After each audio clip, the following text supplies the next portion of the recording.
Buen día a todos estudiantes, bienvenidos a Aquí Creamos y este es un video en el cual vamos a estar haciendo ciclos semanales para ver un gran taller de Python en el cual vamos a ver de cero hasta finalizar, digamos, algunas temáticas bastante avanzadas. El día de hoy vamos a estar viendo las guías de estilo, las guías de estilo básicas que tenemos que tener en cuenta a la hora de desarrollar.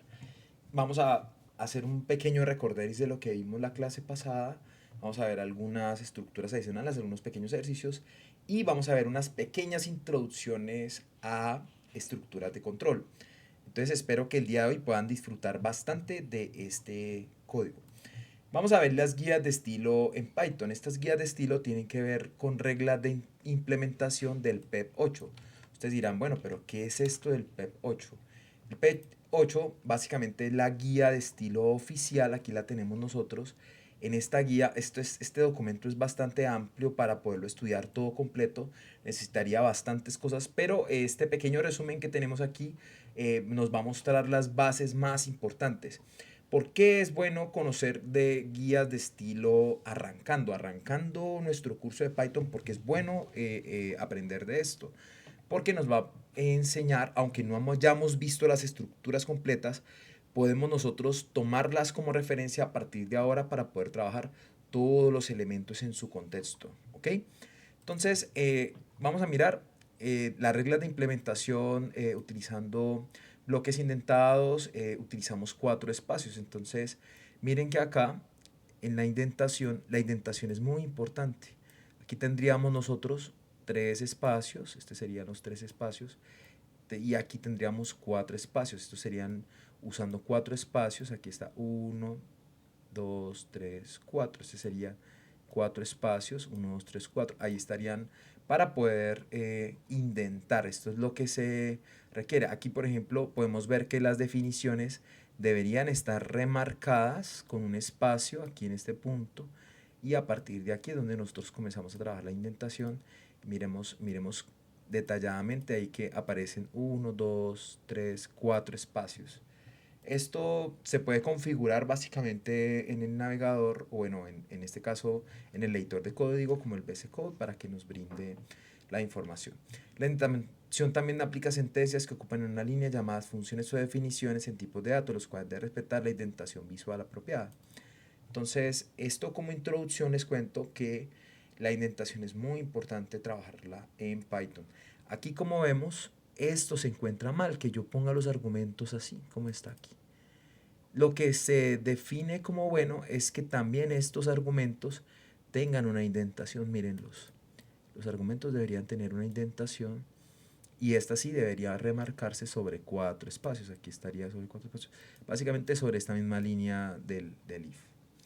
Aquí vemos con una indentación extra también lo podríamos hacer, digamos, podríamos organizarlos de esta manera los elementos. Entonces, no está permitida la mezcla de espacios o tabulaciones. En Python 2 podríamos obtener avisos, digamos, con las indentaciones. La longitud de las líneas. Entonces, 79 caracteres por línea por defecto, 72 caracteres por línea de comentarios o documentación, 99 caracteres para equipos que concuerdan utilizar estas líneas. Estas reglas de estilo son súper importantes tenerlas en cuenta porque cuando uno va a trabajar en grupos, en equipos, entonces todos debemos hablar el mismo idioma a la hora de expresarnos. Entonces, aquí como vemos esta posición, miren, le faltan las cuatro indentaciones aquí. Aquí, por ejemplo, tenemos una indentación que no se encuentra como disponible, pero no siempre es necesario, aquí lo dice, añadir ningún carácter especial cuando las cadenas o la documentación no definen funciones. Aquí lo podemos ver. No es obligatorio este manejo. Miren que este es el parámetro de la función, pero aquí no se define una indentación como tal, sino que aquí básicamente estamos trabajando otro elemento. Ahora la posición de los operadores. Aquí muestra, por ejemplo, para yo poner la posición de los operadores, no debería colocarlos al frente, sino que yo debería agregarlos aquí al final, si yo voy a hacer saltos de línea, por ejemplo.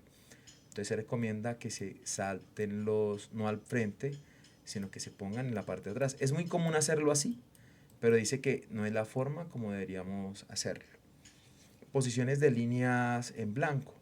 Entonces, el uso de espacios siguiendo las líneas de PEP, ahí como vemos, miremos las indentaciones, miren, casi son perfectas básicamente.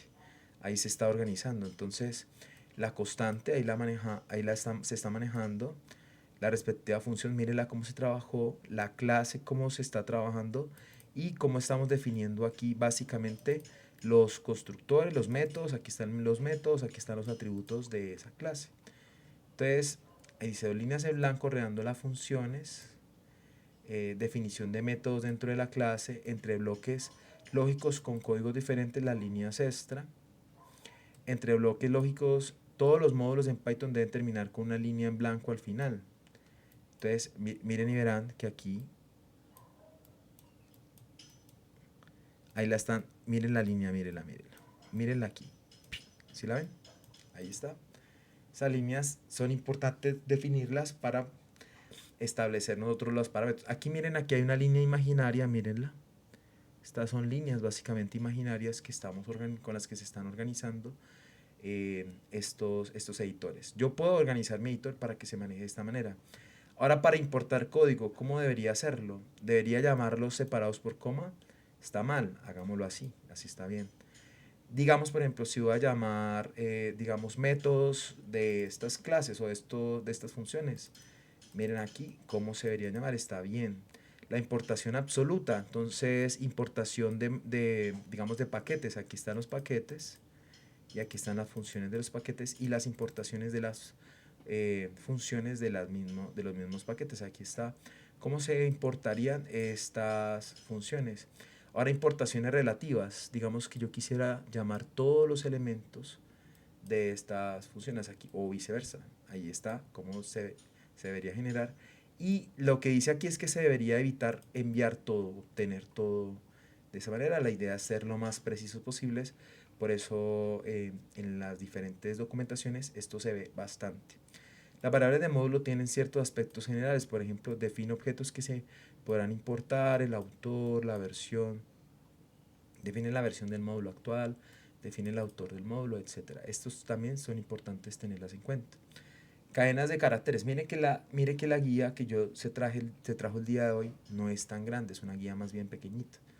Entonces, cadenas de caracteres. Python soporta diferentes tipos de caracteres para crear cadenas de caracteres, siendo simples, triples, comillas, simples, dobles. Entonces vamos a ver aquí las cadenas de caracteres. Por ejemplo, aquí yo puedo mandar la información como lo vimos en el ejercicio de la vez pasada, pero miren que internamente aquí se escapa esta sencilla. Necesito colocar cadenas dobles por fuera para que sea la estructuración de un string. Y de la misma manera al contrario, o sea, ponemos comillas sencillas y por dentro se escaparían las dobles en el caso de que yo quisiera escribir la doble línea dentro del string. Ahora, para manejar espacios en blanco, vamos a mirar aquí. Entonces, los espacios en Python en blanco se utilizan para aclarar o remarcar partes del código. Pero hay que hacer un uso contenido de los mismos y veamos las siguientes reglas. Entonces, añadiendo espacios y evitando espacios. Entonces, primero, entre elementos separados por comas, ahí está, separaditos por comas. A los lados de la evaluación señal, asignación de una separación o bloques de operaciones. En los slicing, entre nombres de funciones, llamada entre las variables. En la gestión interna, operaciones lógicamente unidas y paréntesis vacíos. Entonces, vamos a ver aquí. En la función, miren que ahí se separó, hubo una separación, miren. Está bien. Aquí también hubo separación sencilla, mírenlas. Estos fueron separaciones sencillas.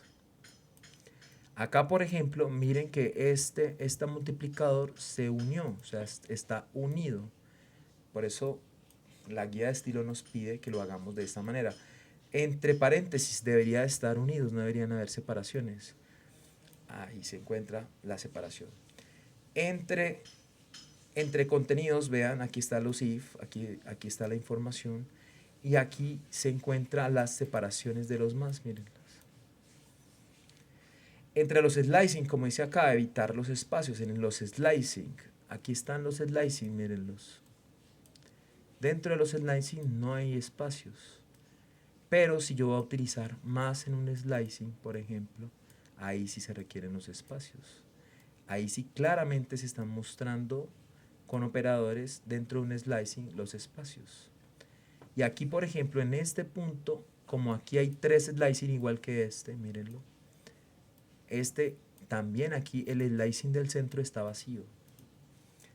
Aquí vemos cómo se escriben las variables con sus respectivos espacios. Ahí está. Está mal, miren, está mal que se le apliquen espacios a los alternos o adiciones, miren, esas adicionales. ¿Qué está mal también? Está mal que hayan espacios, miren. Recuerden que cada uno debe tener su propio espacio. Esto es lo que básicamente se encuentra en la parte negativa, aquí atrás. Aquí podemos ver todos y cada uno de los elementos que no deberían hacerse. Miren la forma como debería escribirse, miren la forma como se escribe aquí. A mí la verdad me cuesta bastante porque desde JavaScript, trabajando con JavaScript, a mí me gusta darle espacios a las funciones. Por eso de pronto a nivel de estas funciones siento que no estoy bien. El resto considero que estoy bien y en este espacio obviamente uno lo siente como uno no da aire a las variables y como las cosas no se están construyendo correctamente. Entonces, aquí también está mal que se haga este tipo de indentaciones, miren. Aquí, vean cómo debería hacerse, debería escribirse correctamente y así se escribe. Esto usualmente lo hacen en TypeScript, con los programadores de JavaScript se hace con TypeScript. Ahora, para las comas finales, el uso de comas en una variable debe hacerse en una nueva línea. Hay que recordar que las comas finales en una variable crean tuplas, por lo tanto, hacerlas explícitamente es mejor. Entonces miren acá, se creó en una nueva línea, esto está bien, esto no está bien, aunque uno lo ve últimamente, en todo lugar uno ve esto, se ve constantemente. Lo mejor es trabajar creando las variables, los espacios. Aquí por ejemplo hay dos campos, uno vacío y otro. Hay unos que sí son obligatorios, pero aquí los está pidiendo es que manejemos las tuplas, la manejemos de esta manera. Eso sería. A nivel de comentarios, entonces TPEP contempla muchas reglas sobre tratar los comentarios que se puedan ver a continuación.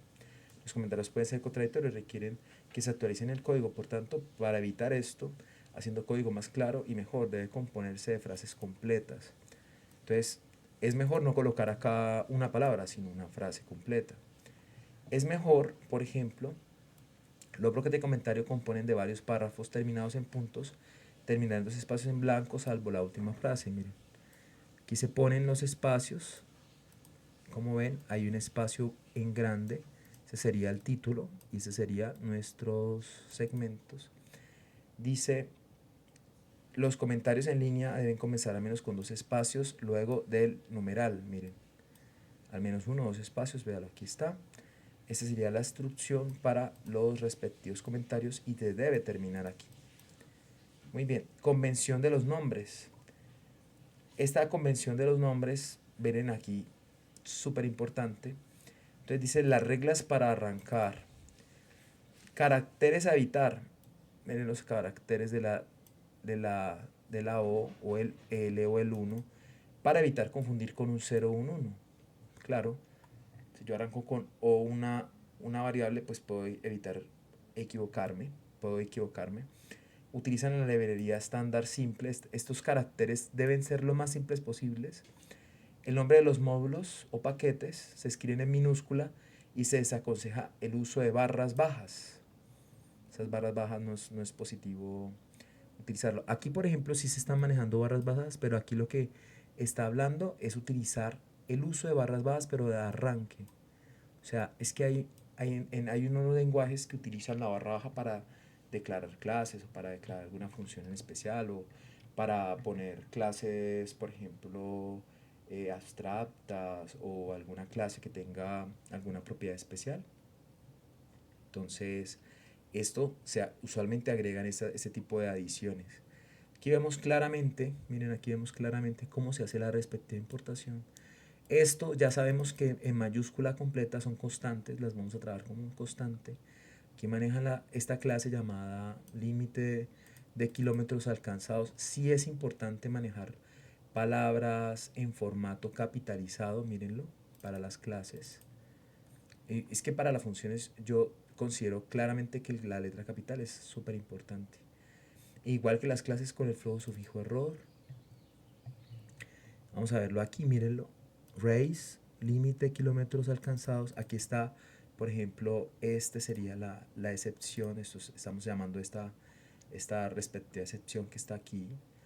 Y ahí se llama claramente la variable. Y, por ejemplo, para las variables internamente, entonces sí se pueden agregar palabras, pero que sean en minúscula para los métodos. Ahí vemos como el máximo avanzar está también trabajando a nivel de consecución completa, y self position, también el método self de esta función eh, está también en minúscula. Miren, no tiene tildes, no maneja tildes, pero si hay espacios. Entonces estas anotaciones son súper importantes también tener en cuenta. Desde la PET 526 se introdujeron anotaciones para las variables y se describen como declaración, nombre de la variable y tipo. Ahí está, nombre de la variable y tipo. Muy bien, para la parte de los tipos, la gestión de tipos. Ahí está la clase, aquí está cómo se ve este atributo a través de este tipo. Y está mal que no le apliquemos los espacios, vean. Los tipos siempre, en la primera, no se deben agregar espacios. Y aquí miren, por ejemplo, está mal que yo no le agregue el espacio suficiente en la parte inferior. ¿Cómo detectar errores de PEP 8? Entonces, lo bueno de esto es que nosotros podemos instalar PEP 8 con la variable de actualización de PEP. Este comentario yo se los voy a regalar, se los voy a cargar en los comentarios de este documento. Se los voy a compartir para que ustedes lo puedan descargar. Esta sería nuestra guía. Aquí esta guía es muchísimo más grande, como ven. Esto es simplemente una introducción de las cosas que más se utilizan en la guía. Esta es una guía realmente formal para poder ver la indentación, los espacios, los tipos de línea, y es mucho más explicativa. Yo mejor dicho, salí como un rayo explicando las cosas muy rápido, pero permite al menos entender cómo es que se estructura la mayoría del código de Python. Este styling es muy, muy, muy, muy complicado de ir trabajando cuando se está trabajando con otros programadores, porque uno tiene sus propios malos hábitos a la hora de programar. Entonces, pero ahí es donde se encuentran los arquitectos de software que se encargan de hacer los respectivos, digamos, estamentos y parametrizaciones desde el inicio, desde que se arrancan los proyectos, para poder trabajar correctamente y no hacer diferentes trucos y crear malas prácticas. Muy bien, entonces este sería uno de las primeras temáticas. Yo les cuento que hemos estado revisando lo que son las variables. En el taller anterior estuvimos trabajando directamente con variables. Aquí vamos a ver aquí quisiera abrir aquí está, vamos a abrir muy bien. Aquí estaría toda la información, y lo que se vio la clase pasada fue el uso básicamente de las variables. Entonces vimos también algo de operadores, vimos una introducción a Python. Entonces vamos a hacer un pequeño recorderis aquí rápidamente cómo se trabajan las variables. Entonces, variable nombre, ahí está. Yo puedo escribir, por ejemplo, Yusef, que sería mi nombre. Así se escribirían los strings. Dijimos que los enteros, entonces edad, vamos a poner aquí, esto la vamos a agregar en entero un 15, por ejemplo, ahí dejémoslo ahí. También está, bueno, una estructura 1.7, y ese sería un booleano. Entonces pongámosle acá es correcto, vivo, estoy vivo, true. Y aquí, bueno, mire, ahí me estoy dejando apoyar de la IA, y aquí vemos cómo se haría los prints, y efectivamente vemos cómo a la hora de imprimir, venga, ahí está corriendo, está inicializando, y a la hora de inicializar ahí muestra todos los elementos. Voy a zafar acá en cada uno un type, ¿ok? En este caso, entonces voy a poner nombre, voy a poner edad, para poder conocer el tipo de dato con el que estamos trabajando. Y entonces vamos a darle play otra vez y aquí vemos claramente los tipos de datos. Class string, class int, class float, class bool. Eso quiere decir que según lo que vimos ahorita de PEP 8, vamos a volver aquí abajito en los tipos. Vamos a ver cómo es que se tipan los elementos. Y vemos que aquí yo puedo tipar, miren, todas las variables. Entonces vamos a hacer un tipo del string. Vamos a hacer un tipo int, porque sería el entero, y ahí correctamente se está tipando. Tipando es simplemente asignando un tipo, o sea, le estoy diciendo que esta variable es un entero, eso es tipar. Entonces aquí, por ejemplo, sería un float, efectivamente, ahí vemos cómo se ejecuta un float, y aquí un bool. Como vemos, ya tenemos entonces unos tipos y unas variables y ya las podríamos nosotros organizar. ¿Cómo yo podría crear entonces una concatenación, que fue una de las otras cosas que se definieron en el taller pasado? Entonces, yo puedo, por ejemplo, ¿sí? Eh, colocar en un solo contenido, puedo colocar, por ejemplo, nombre más estrinidad. Bueno, vamos a ponerlo así. Aquí vamos a tapar este y le vamos a dar print y vamos a ver que aquí aparecen todos los datos concatenados. Pero como ven, requiero transformar el tipo, por ejemplo, el tipo de edad, necesito transformarlo a string. Ahí como ven, si yo necesito como tal hacer concatenaciones de datos, necesito sí o sí poderlo transformar. Entonces, este ejercicio me parece muy bueno porque me va a permitir a mí poder hacer integración de datos según lo que yo necesite. Pero es importante tener en cuenta esto. Ahora, vamos a hacer una suma, por ejemplo, en la cuestión de los operadores. En cuestión de operadores, yo tengo varios operadores, vamos a verlos. Entonces, el primer operador es el más, ¿sí? Este sería el menos, minus, vámonos aquí. Este sería el por y este sería el divisor. También tendría otro que este es el módulo, se le llama módulo a este operador. Y tendría otro que es el divisor sobre entero. Divisor sobre entero. Vamos a ver estos operadores. Entonces yo puedo colocar acá una sumatoria, por ejemplo, print, puedo colocar 4 más 2. Y ahí ya tendría yo mis ejercicios. Yo voy a hacer el mismo ejercicio para todos. Vamos a ver qué resultado me va a dar cada uno. Por ejemplo, aquí 4 más 2 me daría 6. Aquí 4 menos 2 me daría 2. Aquí 4 por 2 me daría 8. Aquí 4 sobre 2 me daría 2. Aquí este módulo me daría 0. ¿Qué es un módulo? Aquí vamos a tomar en cuenta esta información, porque esto no se ha explicado. Si yo, por ejemplo, tuviera 16 y lo voy a modularizar, voy a hacer una reducción por 2, entonces 16 menos 2, 14. Entonces sería 16 menos 2, 14. ¿Cuál sigue en la reducción? 14 menos 2, 12. Vamos a hacer otra reducción y así sucesivamente. 8, 6, 4, 2. Y a este 2 le puedo hacer más reducciones. Claro, le puedo hacer el 2, nuevamente la reducción por 2 y me quedaría 0. Por eso me daría aquí este resultado 0. Eso es una reducción.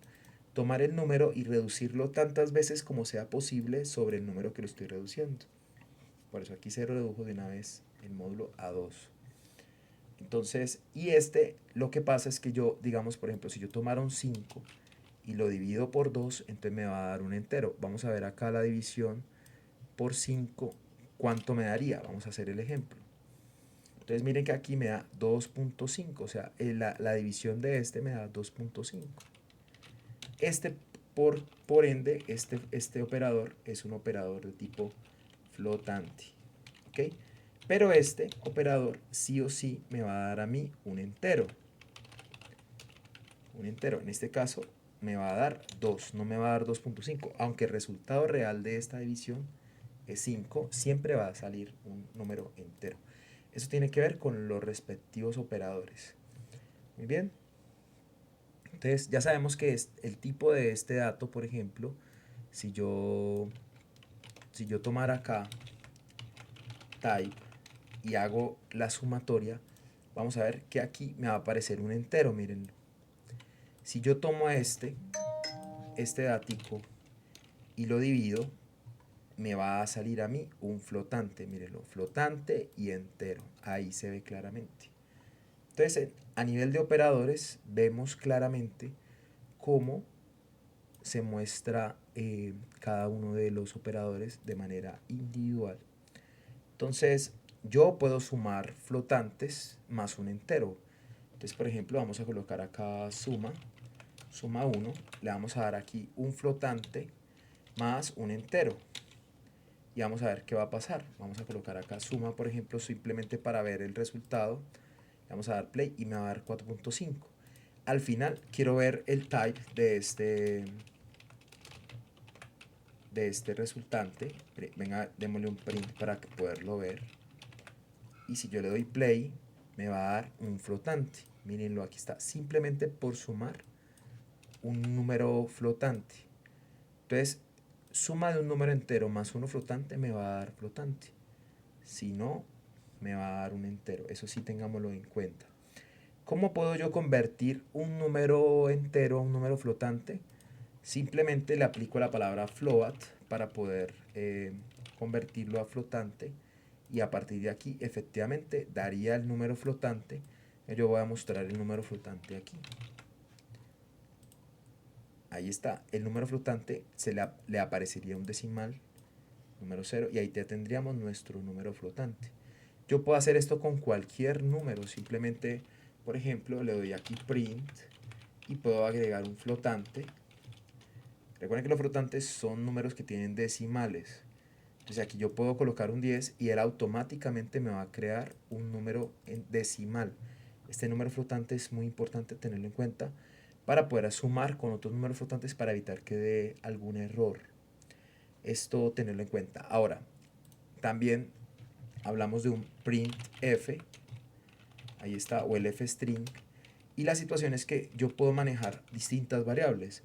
Por ejemplo, manzanas, y puedo manejar entonces, digámosle 5, y pongámosle aquí niños, para evitar carácter especial. Recuerden que en el código ATSI, según la guía de estilo de PEP, nosotros no podemos utilizar, digamos, caracteres muy especiales, sino lo más simple posible. Niños, digámosle, pongámosle 4, entonces sería, eh, tenemos, aquí vamos a colocar, y niños, aquí está, venga, me estoy dejando ayudar de esto para agilizar en la escritura. Entonces tenemos tantas manzanas y tenemos tantos niños. A cada uno se le da una manzana y quedan, ¿cuántas manzanas? Entonces aquí sería, vamos a reducir por la cantidad de niños. Mire lo de la reducción tan importante. Manzanas, vamos a hacer reducirlo en la cantidad de niños. Niños, ahí está. Y ahí tendríamos nosotros un resultante. Tenemos 5 manzanas y tenemos 4 niños. A cada uno se le da una manzana y queda una manzana. Claro, yo tengo 5 manzanas y lo reduje a cantidad de niños y me da la cantidad exacta. Yo aquí puedo colocar simplemente un menos y lo podría hacer, pero esta es una forma perfecta de poder estar trabajando en nuestro material. Entonces, el printf me va a servir para poder colocar, por ejemplo, esto entre paréntesis. Claro, yo puedo agregar acá un paréntesis por fuera y pareciera que fuera a dañarse, pero realmente yo convierto el elemento en un paréntesis. ¿Qué pasa si yo tengo una lista y necesito generar una lista a través de un for con ese elemento? ¿Yo puedo aplicarle espacios y se van a tomar en cuenta sus espacios? Claro que sí, lo podemos hacer. Ahora yo puedo saltar la línea, puedo colocar una n y miren lo que va a pasar si yo coloco este carácter. Entonces, que me permita a mí separar los elementos y miren que se van a saltar en la línea. Ahora, yo podría también hacer un printf aquí precisamente sobre el mismo, vamos a crear el mismo tema, pero lo que vamos a hacer ahorita va a ser un printf, pero con 3 elementos, y no los vamos a hacer no los vamos a saltar así, sino lo que vamos a hacer ahorita es colocar, en vez de una, dos más, y ya con eso tendría un carácter adicional, miren. Entonces aquí en este punto voy a saltarlo, y aquí en este punto, en vez de este salto de línea, voy a saltarlo y voy a saltar otra vez, y miren que aquí todavía no se ha generado ningún error, sino que al contrario nos va a permitir a nosotros hacer salto de línea. Aquí lo que necesitamos es romper este espacio, por ejemplo romper estos dos espacios, y vemos que aquí ya tendríamos nosotros organizado y enlistado nuestro resultante a través de consola. Aquí nosotros vamos a utilizar muchísimo la consola porque pues no tenemos un módulo muy especial que nos permita imprimir datos. Lo podemos hacer con Tinker o con otras herramientas, pero considero que esta es la forma más sencilla, y entre más simple sea nuestra programación, mucho mejor. Muy bien. Aquí, como ven, los módulos nos permitieron reducir, y nos permitieron entregar enteros. Entonces yo puedo hacer diferentes sumatorias al final para poder, digamos, obtener números flotantes. Vamos a ver un ejemplo. Por ejemplo, aquí vamos a ver un 783, vamos a colocar el cuadrado. Este es otro carácter sobre 0.5, y vamos a ver que me va a aparecer aquí un número muy grande, un número con muchos decimales, ¿sí? Pero si yo por casualidad divido esto en 2, miren que va a ser un entero. Casi, miren, ni siquiera un entero completo. Porque es que la cantidad de caracteres que tenemos, si lo dividiéramos por 1, a ver, ¿qué sucedería? 27.0. Lo que pasa es que yo le quito este y lo dejo solamente como el divisor. Miren que lo va a dejar completamente montado en un, no un número flotante. Entonces esta es una forma también, si yo quisiera manejarlo, ¿sí? Ya sabemos que este va a ser en tipo, va a ser un número flotante, pero si yo quisiera convertirlo completamente a un entero, entonces voy a utilizar la palabra round. Ahí está, con la palabra round o redondear, ahí sí en este punto se va a convertir completamente en un entero este valor. Este valor lo voy a poner aquí afuerita, lo voy a poner aquí afuerita para que veamos. Aquí vamos a darlo como A decimal, A decimal, A decimal. Vamos a imprimir acá y vamos a colocarlo aquí para que veamos de qué decimal estábamos hablando. Y ahí tenemos nuestro decimal y ahí tenemos nuestro redondeado. Eso es importante tenerlo en claro porque a nivel de números flotantes a veces necesito yo manejar claramente este tipo de herramientas. Aquí, como vemos, elevamos al cuadrado, entonces este sería el carácter, digamos el operador de cuadrado, en ese caso un cuadrado perfecto, llamémoslo así. Entonces, basado en esta información, ya tendríamos nosotros un control mucho más grande de operadores, y tendríamos un control muchísimo más grande a nivel de, digamos, las estructuras con operadores básicos. Ahora vamos a ver algo que tiene que ver con los booleanos, y es que yo, para trabajar operadores booleanos, tendría que conocer estos operadores. Voy a crear un comentario más bien grande. Aquí esto es un comentario. Aquí les voy a colocar el mayor. Véngalo, mire que casi me lo da. Ahí está, mayor que, menor que, mayor o igual que, menor o igual que, y diferente que, o el non. Entonces, ahí vemos cómo claramente se encuentran distribuidos los elementos en español. Yo voy a poner aquí una tablita como explicando, este es el carácter y este es como el símbolo en español. Yo lo voy a poner así. Este es el símbolo, este es el símbolo en español, o sea, el significado en español, ahí para que lo tengamos en cuenta. Y aquí voy a agregar otros dos que van a ser nuestros significados al inglés. Entonces, acá mayor que, entonces sería GT. Ese sería nuestro, digamos, en el inglés, nuestro significado, nuestro símbolo. Aquí sería GL, ¿sí? Perdón, LT, este sería LT, GT, LT, muy bien. Acá voy a hacerlo también para estos elementos. Entonces, mayor o igual que, entonces, ¿cómo sería? GTE. ¿Este cuál sería? LTE. Este sería menor o igual que en inglés. Ya les voy a pasar la respuesta de estos valores, porque también es muy importante tenerlo en cuenta, porque esto en documentaciones a veces se toca mucho. El igual simplemente es la EQ, igual. Y este sería el none, la N, y está.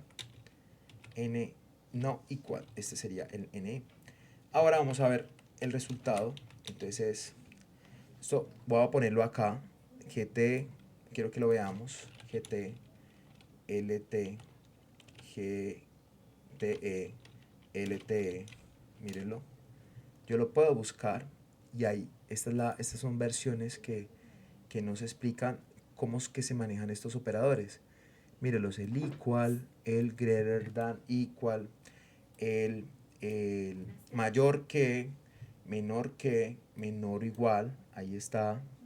En este momento llevo en 36 minutos de video, más o menos ya en 4 minuticos finalizaríamos para culminar. Entonces, muy bien, muchas gracias porque la persona que me está avisando. Entonces, bueno, aquí lo vamos a buscar en inglés, ¿cómo se diría mayor que? Y vamos a ver nosotros aquí en el inglés, en la traducción, se llama greater. Entonces, pero quiero que ustedes lo vean cómo se escribe para que lo veamos del español al inglés. Y ahí está, greater than. Mírenlo, greater than. Lo pueden encontrar como less than o low than. También lo pueden encontrar como low than. Entonces, si este se llama greater than, entonces este sería equal. Ahí está, este de aquí es less than equal. Ahí está la evaluación a nivel de respuesta. Este obviamente sería el equal. A ver, sería el equal. Y este sería el not equal. ¿Ok? Entonces, en nuestro comentario tenemos estos operadores. Mayor que, menor que, mayor igual que, menor igual que, igual que. Estos serían los mismos, pero en inglés. Y es importante que tengamos los dos. Es importante que podamos comprender en esta situación los dos elementos. A ver, vamos a hacer una pruebita aquí. A ver si me admite la tabla completa. Entonces, en vez de un operador aquí, voy a agregar un texto. Este lo voy a poner aquí. Y ahí debería haberme generado la tabla. Pero bueno, quería hacer la prueba a ver si se podía. Pero no me generó la tablita. Entonces, simplemente voy a colocar aquí. Y como está ahorita, quería hacer la prueba. A ver si me permitía crear la tabla con Markdown. Pero bueno, no hay ningún problema. Aquí vemos nosotros esto. Y entonces ahora al hacer la prueba, ahí es donde uno evalúa las pruebas. Entonces uno dice, muy bien, listo. Entonces vamos a hacerlo. Vamos a hacerse 2 es menor que 3, pongámoslo aquí. Vamos a hacerlo aquí rápidamente. Miren, ahí me va a dar algunos resultados, pero me va a dar algunos resultados impresos, mírenlos. True, false, true, false, true, false. 2 es menor que 3, por supuesto que sí, es true. 2 es mayor que 3, para nada es false. 2 es menor o igual que 3, para nada es false. 2 es mayor o igual a 3, tampoco. 2 es igual a 3, tampoco. Si yo le pongo acá 3 es igual a 3, daría true. Miren.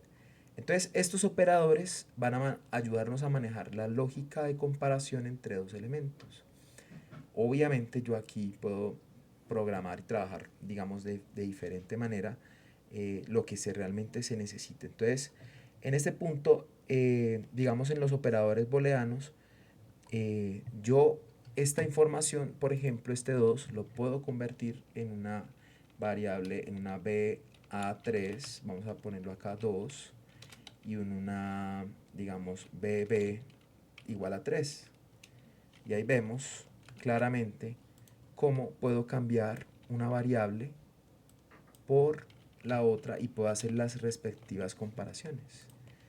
Estos datos pueden venir por interno, ahí vemos, y ahí se está evaluando no solamente un número, sino que se está evaluando directamente una variable. Las variables se pueden evaluar a través de suma, resta, multiplicaciones. Por ejemplo, si yo le redujera acá 2, miren que aquí estoy haciendo una sumatoria y aquí estoy haciendo una comparación. Vamos a ver qué pasaría. Se daría, si yo le reduzco 2 quedaría 1 y ahí miren que el operador de matemático se puede mezclar. Entonces aquí pongámoslo. Entonces podemos crear, aquí vamos a poner el comentario, podemos crear, en este caso, ahí lo dice claramente, podemos crear sumatorias o usar operadores en la comparación. Ahí lo voy a poner aquí. Aquí podemos comparar variables. Podemos comparar variables, sería aquí el numeral. Podemos comparar variables. Eso también es posible realizarlo y se utiliza muchísimo hoy en día para poder trabajar.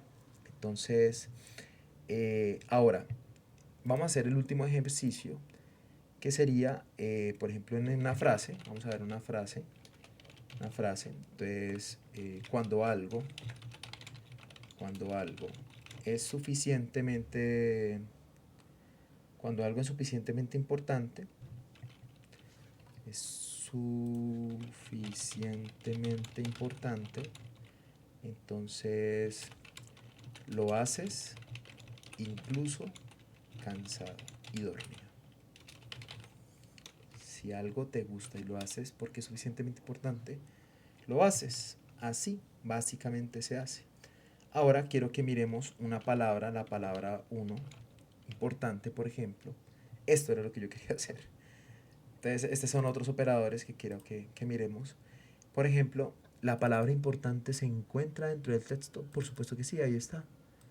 La palabra se encuentra en la frase. Muy bien. Ahora vamos a decirle que no se encuentra. Entonces, no se encuentra. Muy bien. La palabra importante no se encuentra en la frase. Si le ponemos importantes, nos daría true. Y la primera nos daría false, porque efectivamente ahí hay un pequeño cambio.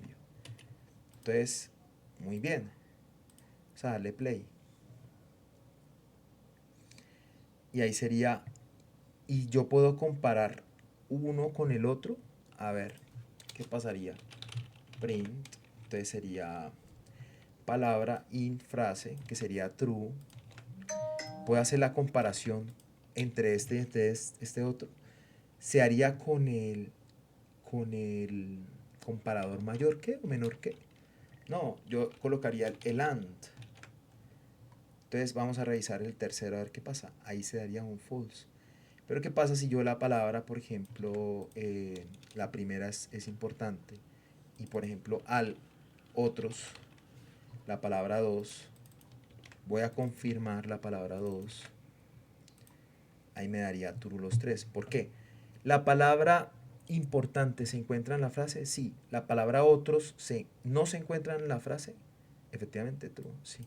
O sea que true y true con este and me va a permitir hacer la comparación con el and entre los dos y ahí estaría nuestra respuesta, nuestro resultado.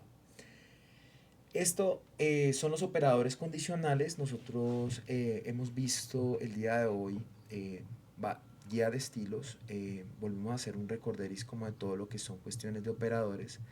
Y para la próxima clase vamos a estar trabajando con lo que son estructuras de control más avanzadas. Eso serían operadores, pongámoslo aquí, operadores de control, pongámoslo aquí no como estructuras, sino operadores de control. Esa sería nuestra clase de operadores de control al día de hoy. Muchísimas gracias por estar participando conmigo. Aquí quiero contarles que hemos aprendido bastante y yo espero poder llegar a un nivel bastante alto. Esto va a moverse semanalmente, pero van a haber otros videos que se van a ir cargando. Por ejemplo, hoy digamos, estamos trabajando con Python. El martes pasado nos tocó cancelar la clase, pero para este martes yo aspiro otra vez volver a emitir, digamos, la clase que nos pasó, que es una clase de inteligencia artificial. Va a haber una clase intermedia en la cual vamos a estar viendo React, pero esta clase sí va a estar abierta a nivel de taller para todas las personas. Entonces, vamos a ir integrándonos, vamos a ir creando más materiales. Hay unos materiales que ya cargué hace poquitico que van a estar visibles en estos días.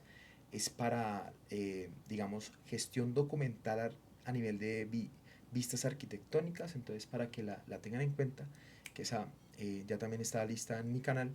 Muchísimas gracias por participar y nos vemos dentro de 8 días. Por favor, suscríbanse, denle like. Gracias, gracias.